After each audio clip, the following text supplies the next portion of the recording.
Welcome to That Makes Total Sense, a podcast dedicated to exploring God's generosity and justice. I'm Alexis Busetti, a Christian aiming to ask good questions and encouraging you to do the same. Every one of us is wired by God to live out generosity and justice, but the how sometimes eludes us. That Makes Total Sense is a way for us to get together, posture ourselves as learners, and challenge one another to practice generosity and justice in a tangible way every day. All right, everybody, I am pumped to be here today with Ines Franklin.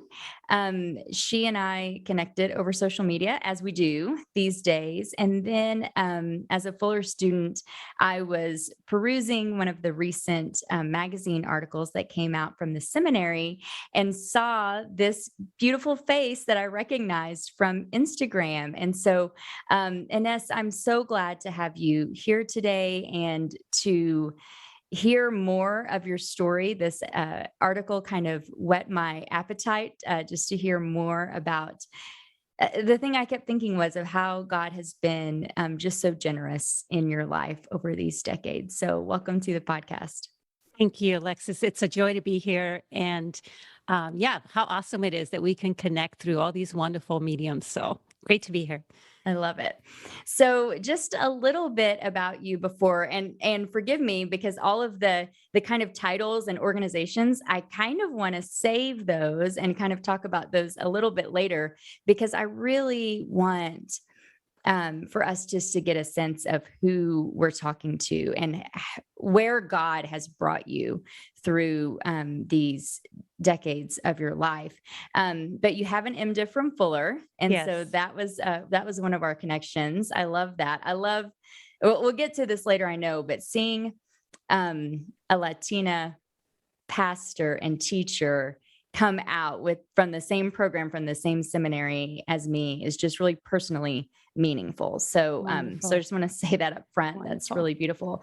But you're a teaching pastor at Mariners Church in California, and you also have an online ministry, Trochia, that is focuses on Bible teaching and resourcing, I guess. Maybe Yes. Is that how you might phrase that? Yes. We're trying to resource leaders to live their faith and their life out biblically, obviously. So yes. Awesome. Thank you so much. So I do want to get to those places, and I'll link all of those in the notes as well as the article. But this place where you are right now is not like from when you were a little girl, you just thought, I'm just going to be a pastor, right? Not a chance. So Very true. So can you kind of take us through a little bit of that story and how you came to that in your life? Well, here's the fun thing. You shared how God has been generous. God is unbelievably generous. And my story is a good picture of that. So I hope that those who are listening will be encouraged as they hear God's story, because it's pretty remarkable what God has done, what God can do. So I was born and raised in Naranjito, Puerto Rico. If some people don't know where Puerto Rico is, it's in the Caribbean. It's a small island. I literally grew up in the jungle, in the middle of the island, up in the mountains, one of 7 kids. I was number 6 of 7, which is really a problem because you're not the oldest, you're not the youngest, you're not even the middle child. You have like zero claim to anything. So being number 6 of a single mom who raised us, pretty much my father left when I was not quite a year old, meant that I kind of had to figure out a lot on my own. And my mom had a lot of support, thankfully. And one of her best supports was her mom, my abuelita, my grandmother. And one of the things that my abuelita took on as her responsibility was our spiritual growth. And so she took us all to church. Well, the ones who were willing to go to church as often as possible. And she was the one who actually even chose my name, which is so cool. I obviously it took years for me to understand the significance of that. But she chose my name. Ines is, it's a name for a Roman Catholic saint, and she represents purity. And there's a whole long story about Santa Ines. There's an Italian version, a Latin version. I mean, there's all kinds of versions, but basically she stands for purity. And then Socorro, which is my middle name, it means help.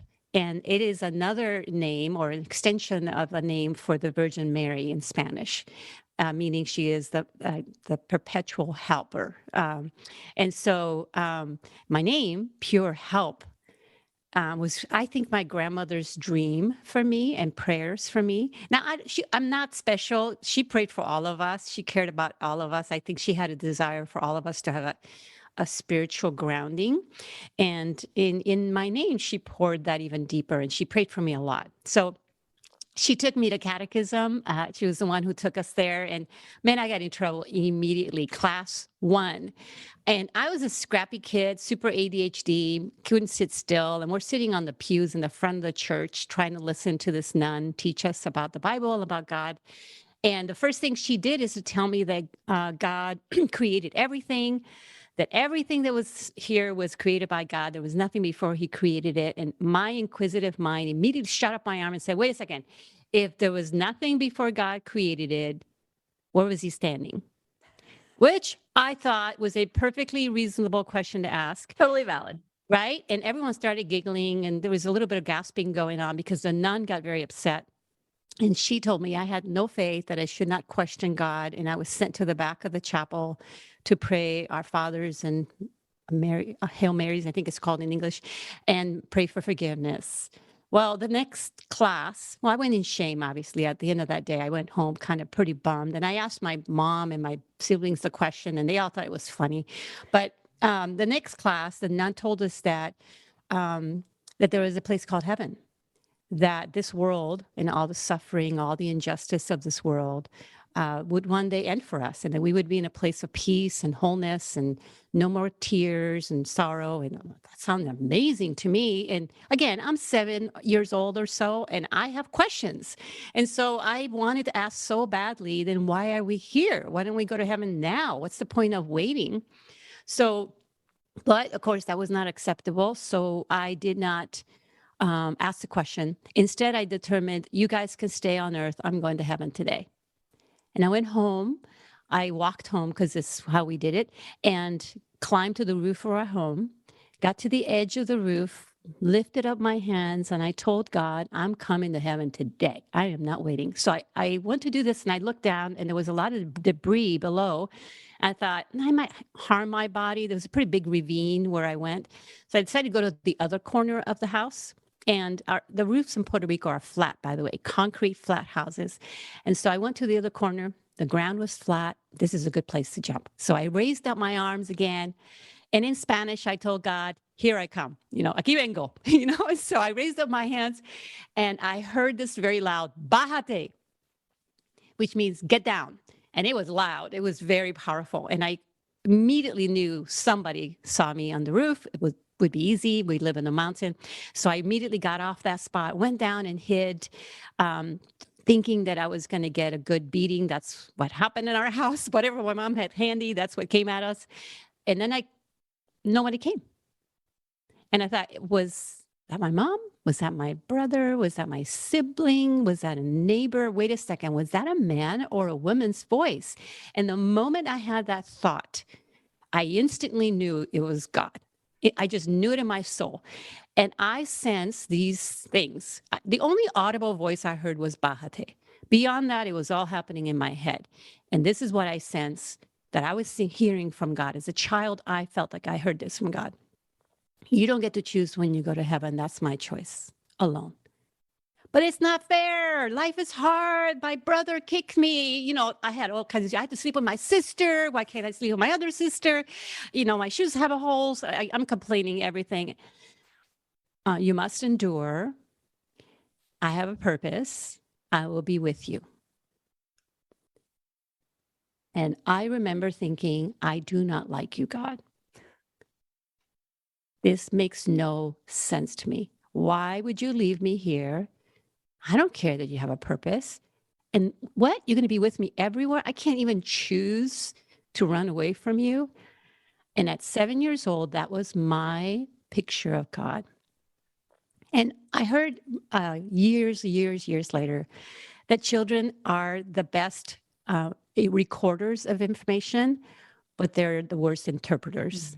And because I had that terrible experience, I shared that with no one. No one. I mean, who would believe me? I was sure someone would think I went crazy thinking I heard from God. And I had no theological basis for does God speak to people? I knew none of that. So from that point forward in my life, here having this name, having these expectations for my abuelita, having this experience, 2 classes in catechism, and having this experience with God, I just felt like I could not connect with this God. And I turned off my brain as far as God was concerned. I don't remember a single other lesson or church experience after that. It's like blanked in my head. And I did go to church. Obviously, I finished catechism. I got to do my first communion. I don't remember any of that. I only know I did because I have a picture of it. And when I was 16, my mom moved from Puerto Rico to California. And when we did, I wasn't anymore around my abuelita, so I didn't have to go to church with her. And as I got older and she got older, it was harder for us to take us all the time anyway. So we were going very seldom. And my mom didn't go to church. And so I stopped going to church. And I went on my life, doing life my way. And so I grew up extremely poor with so many challenges that I decided I was going to be successful now that I lived in California with all the movie stars and all the very special people. And I learned English as quickly as I could. And I went to college to become a businesswoman and become rich. That was my life goal. And I met a Jewish young man, and he and I got married at 19 years old very quickly because I moved out of my home at 18. And our marriage was a disaster, total disaster. We had a son, and that was the one wonderful redeeming, and all the lessons I learned, I will never, those are still worth gold. But in 4 years, we ended up in a divorce. And then I thought, okay, and I'm writing letters to my abuelita, and she's writing letters to me. She's praying for me to know Jesus, and I'm not even anywhere close. And of course, she was upset that I got married too young, and I got married to a Jewish guy who was not going to bring me towards Jesus, right? And so when I got divorced, she was sad, but she was like, okay, now please look for someone who loves Jesus. And so I thought, mulligan, I'm 23, I can redo life and be okay. I will find someone else. And a couple years later, I did. And he was a Roman Catholic raised young man. My grandmother, my abuelita, was super happy. I was going to say that made her happy. Yes. And we got married, and we were married for 15 years, had 2 daughters in our marriage. And I was growing in business. I became a business manager. I was developing and increasing my wealth and my influence, and feeling like I'm accomplishing all of my goals, except for the last 5 years of our 15-year marriage were really hard. And we had a lot of struggles, and I don't want to necessarily share what some of my husband's struggles were at the time, but eventually I realized I had to do something different. And so I quit my job and decided to focus on our marriage for those last 5 years. And after 3 years of working really hard at it, I couldn't save it. We couldn't save it. And so I ended up in divorce number 2. And when we got divorced, my son, who was 16 at the time, who had now is going through a second divorce, right? His dad and I, and now his stepdad, who he loved and still loves and is very close to. And he went off in a deep, deep drug addiction season. So my life was really now starting to stink. And I'm starting, I'm 37 years old, and I'm thinking, man, okay, now I'm the common denominator. I need to change something. And so I went back to work. And I went back to work with the man who I used to work for before I quit my job to save my marriage. And my girlfriend said, do not do that. Don't go back there. You guys really get along. You worked really well together. You're now a divorced woman. And I just have the sense that you could end up in a relationship. And I was so insulted by her insinuation. I went back to work for him to prove her wrong. I felt like, okay, I know I've made some big mistakes. I've been divorced twice. My son is struggling with drug addiction. I look like a total loser, but that's a line I would never cross. And so I went back to work, and of course he wanted to know what happened. And he's a good friend. I'd known him for many, many years, and we did start spending a lot of time together. And sure enough, within a year, she was right. He immediately showed interest towards me. His marriage was in a deep struggle. And here we were spending way too much time together. And we ended up having an affair. And when that happened, and we were open about it, we did not, the minute we knew something was up, he told his wife, 24 years of marriage, total disaster, as you can imagine. It was not hidden. We didn't go on months or anything like that, but he decided right away. He knew he was going to divorce her, and this relationship, our relationship, kind of was the catalyst to that. And so it was on my knees season where I realized I had done the very thing I never imagined I would do. And certainly I was no pure help. I was nothing. I wasn't pure and I wasn't helpful. I was making a destruction everywhere I went. And so in the midst of that struggle, he said to me one day, "Hey, we should probably go to church." Okay, let's go to church. I've made a mess of my life. Maybe I should go to church. And we came to a bunch of churches every Sunday, a different church, trying to find a church that would fit. And on October 20th, 2002, at 10:15 a.m., as a matter of fact, we walked into Mariners Church, and the pastor was teaching about John chapter 4, a woman who met Jesus at the well, who had been divorced many times before and was living with a man who was not her husband. And that was me. Isn't it like God? I can't believe it. I still can't believe it. I have the outline of that message because I look back and I was now 40 years old, and God was always with me. All this time when I was running from him, he was with me and he was calling me back to himself. And my abuelita, who prayed for me for 40 years, thankfully got to see me come to the Lord before she passed away, which is so cool, right? I mean, we should never stop praying for those in our lives who are lost, as could be, because you never know when God will call them again. And my life started over at 40 years old. I was born again. Ines, I want to interrupt you for just a minute. Thank you for sharing.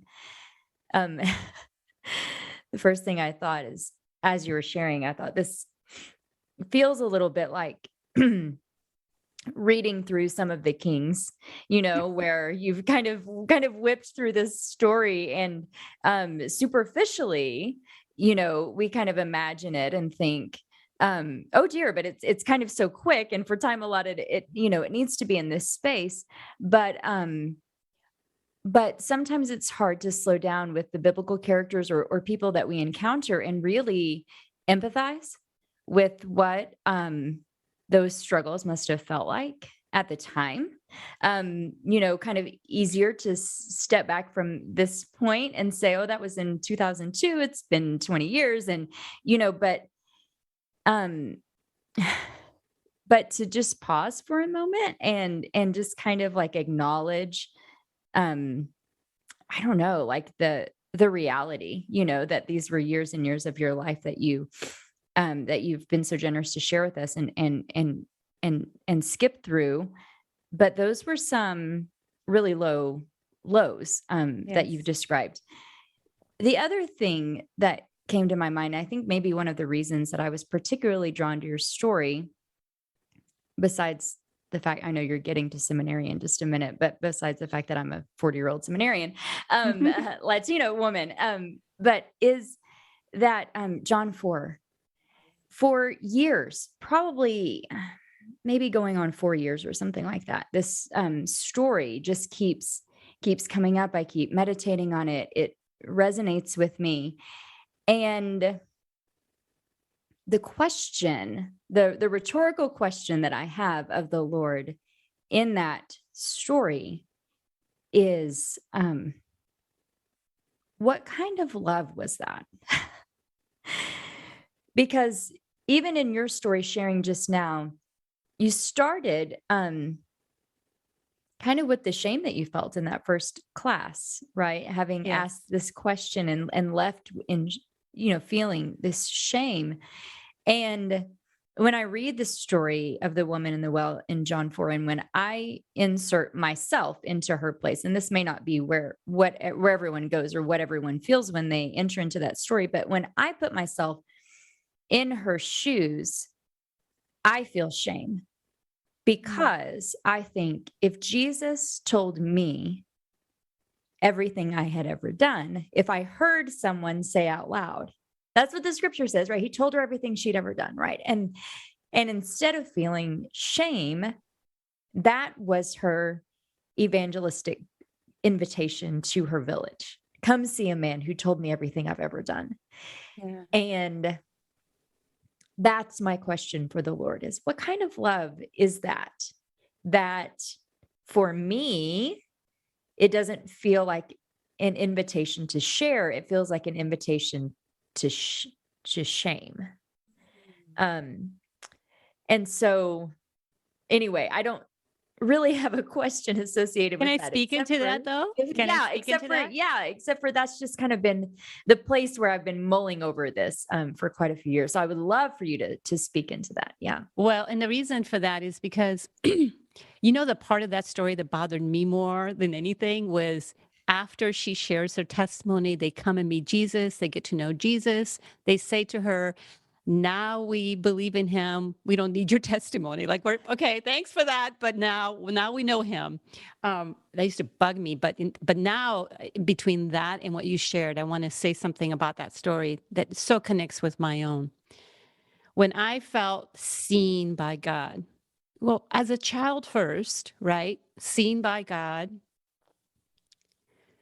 one way, and then seen by God in, let's put it this way, the first time maybe seen by God in some level of purity. Okay, 7-year-olds are not pure. I don't mean to say that because, but there's some level of innocence. Let's put it that way. Yeah. And then seen again by God at 40 years old, no innocence, but still seen by the creator of the universe. That is, to me, the line I draw. For this woman who came to the well, if you read scripture, it was in the middle of the day, in the heat of the day, where women normally would not go to draw water, meant that she was sort of isolated in some way.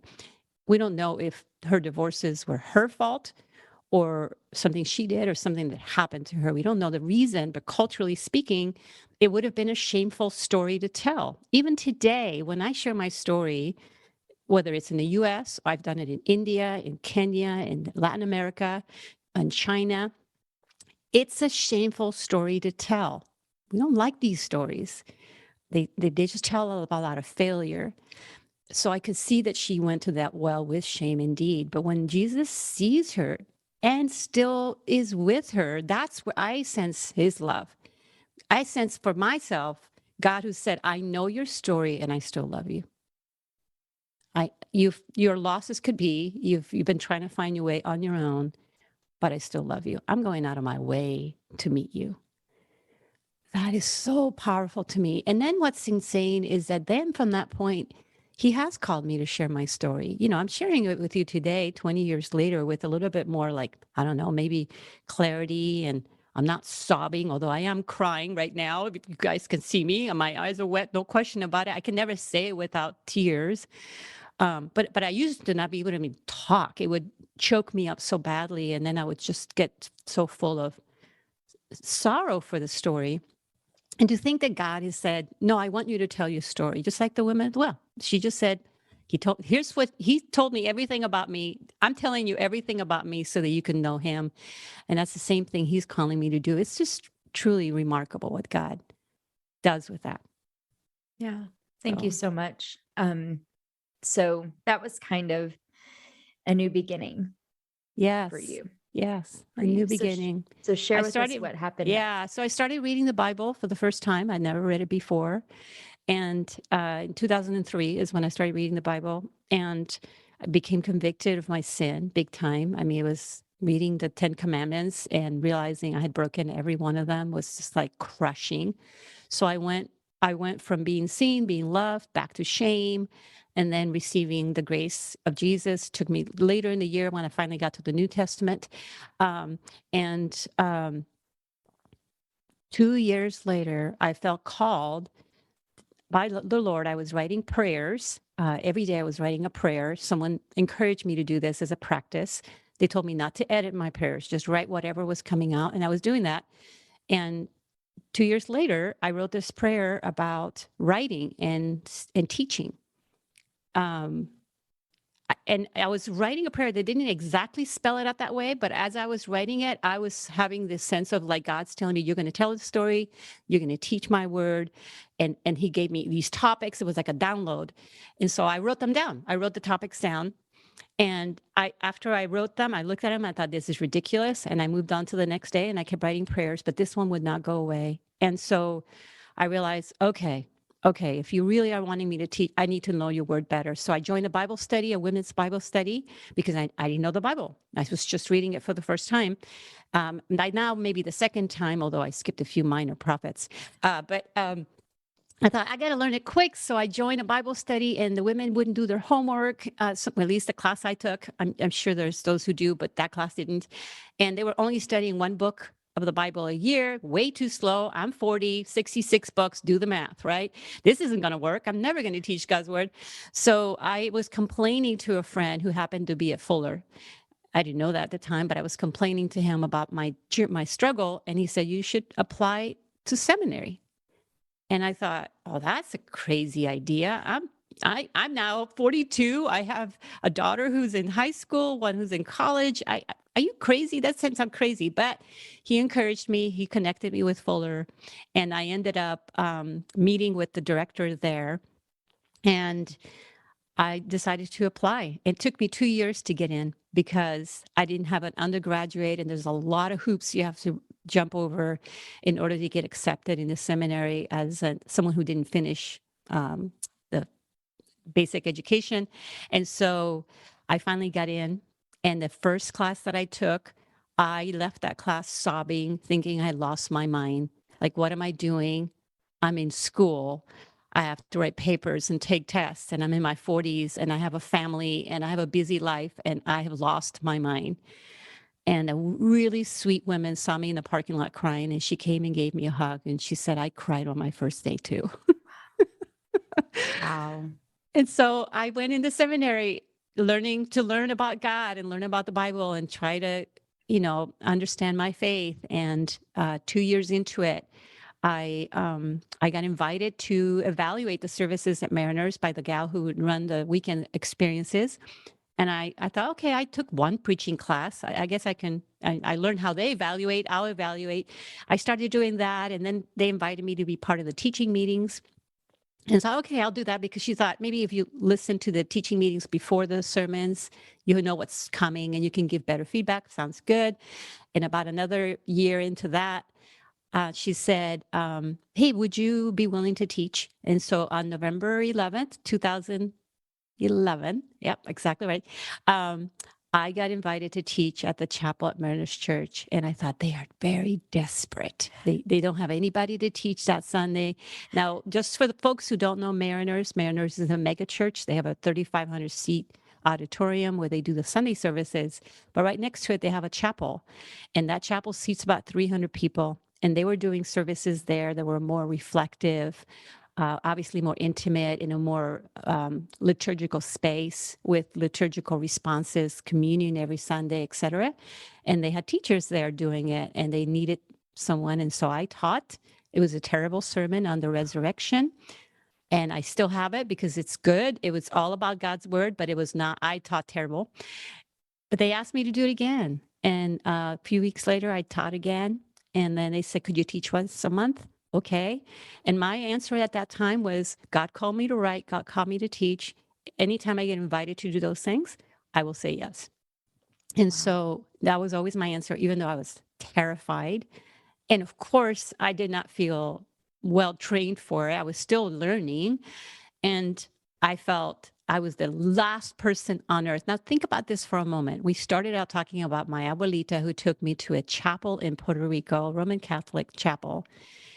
And here God puts me to teach his word in a chapel, very liturgical with communion every Sunday at an evangelical church in California. That's not a coincidence. And I remember thinking, this is so wild. I mean, I have a messy story. They don't have any women teaching, but okay, I'm just going to be obedient. And when I graduated from Fuller, the senior pastor said, hey, now you're going to teach twice a month. That's how he said it to me. He didn't ask me. He just said, now you're going to teach twice a month. Okay, I'll teach twice a month. And it was like that. And a couple of years later, they asked me to be the pastor of that space. So then I actually became the leader of that congregation. And that took me on an amazing journey, how to love God's people. He was teaching me how to love his people during those 3 years. And in 2019, he called me out of that assignment. The Lord did. Nobody, just the Lord called me out of that assignment and okay, it's time. Those were the words I heard in 2019. It's time for me to put the story in writing. And so I've been working on my book now, which I hope to publish this year or next year because I'm working on it now, to just tell the story of God's goodness and his generosity. Amazing. Amazing. I want to hang out there for a minute.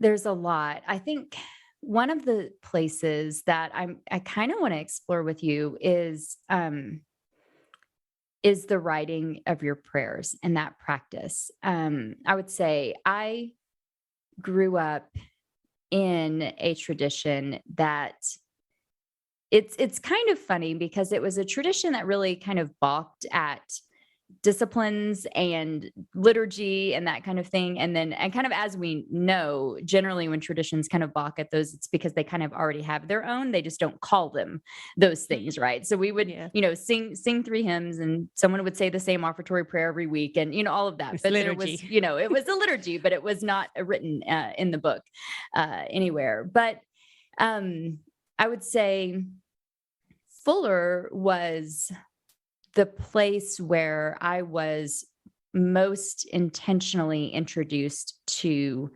practices like that, right?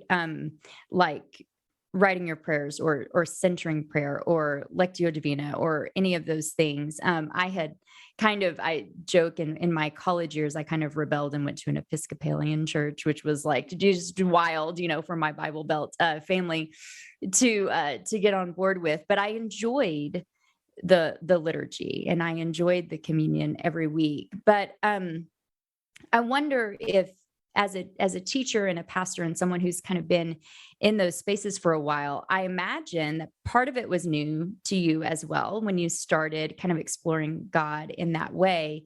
But besides what you just told us about the prayer about writing and teaching, can you just talk through for people who some of the disciplines may be unfamiliar to them, like some things that you've seen in your life or in the lives of your people in your community that some of those spiritual disciplines have really impacted them and their walk with God? Yes. Like you, I was exposed to the spiritual disciplines at Fuller, reading the mystics and reading so many of the history of the church and all the rich tradition that we stand upon. Church history was the most mind-blowing reading. There's like one book I have. I love this book because it has a whole church history on there. It's amazing. And I think we throw away, our modern thinking throws away our traditions. And I personally did. I did not understand communion. I did not understand Ash Wednesday. I did not understand so many of the rituals that I watched as I was a little girl coming to a Catholic church. And it was funny is I can walk into a Catholic church and understand a lot more now than I did then. And so yeah, spiritual practices or the liturgy that we do, these are ways in which we can experience in our own physicalness and our own world experience things about the heavenly realm that are a little harder to express in words, or right, we get to live them out, so act them out. So prayer, for example, is a conversation with God. We have conversations with each other. Well, prayer is a way we converse with the Lord. I believe that's a spiritual practice. Some of the more I would say organized spiritual practices of the church in years was where we take prayer and you add other ways to praying. Like you might do prayers in writing, right? Where you write out what you're thinking, whatever's coming into mind. So it's going back to that conversation with God, but now we do it in writing. We do this every day, right? We type emails, right? We type texts. So it's the same thing. We're just writing it out. The Lectio Divina practice, so that one's about being in God's word and letting God's word really go sink deep in our hearts. Love that practice because it forces you to read again, or listen, right? You can have someone, you can listen to it again, let it sink in, go deeper into it, pick something out, reflect upon that. So, what an amazing thing to do. It's kind of taking, to me, every one of those practices at the chapel. Let me back up again. At the chapel, we had communion every Sunday, which we get to, communion is a beautiful picture of Easter, and it's a beautiful picture of Christmas. So the bread and the cup represent both. The bread, the presence of God on earth, Jesus coming as a child. The cup, the sacrifice of Jesus on the cross and a new life, right? The cleansing of our sin. Every Sunday when we take communion, we celebrate Christmas and Easter all over again. And so I just never do that. And now communion has a totally different feel to me, right? We had candles that we lit, which I lit when I was a little girl at the chapel, and lighting a candle, this beautiful picture of remembering, a physical expression of remembering that Jesus is the light, that now we are called to be the light, that light is a picture of hope, of cleansing, of purifying. There's so many symbolism that goes with that. So I feel like all these spiritual practices are ways in which we get to act out the truth of the gospel, the truth of God's word.